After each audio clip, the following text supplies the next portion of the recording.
TypeScript. Validate your JavaScript ahead of time with static type checking. JavaScript is a dynamic language where we can do all kinds of crazy things, like reference variables that don't exist or work with objects of an unknown shape. The code is interpreted by a browser, but if your code is broken, you won't catch it until runtime when the browser throws an error. TypeScript prevents errors like this from ever happening by extending JavaScript with types. The language is a strict superset of JavaScript, which means when you open up a TS file, you can write plain JavaScript with all of its extra features being completely optional. But notice in the code here how the IDE is providing feedback about using a variable that doesn't exist. Instead of fixing this issue weeks later in a stack trace after the company has lost millions of dollars, we can fix it right here, right now.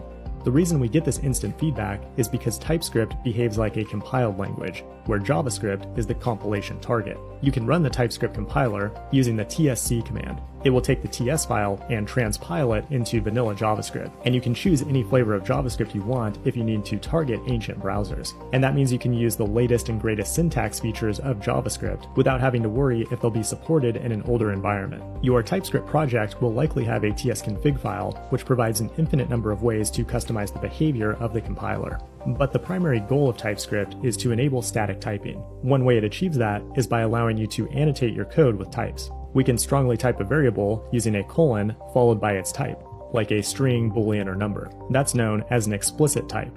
If we then try to assign its value as the wrong type, we get an error. Alternatively, if we set an initial value, it will implicitly infer the type. However, there may be cases where you want to opt out of this behavior, in which case you can annotate with the any type. That allows you to loosely type or opt out of type checking. When working with an array, use brackets to strongly type a list. In addition, you can define your own custom types and interfaces, which is especially powerful when working with objects. The car interface here defines various types of the properties on an object. We can then apply the interface to a plain JavaScript object. The beauty of having strongly typed code is that we get autocomplete everywhere in our IDE. We don't have to jump back and forth to documentation or dig through stack traces to figure out why our code's not working.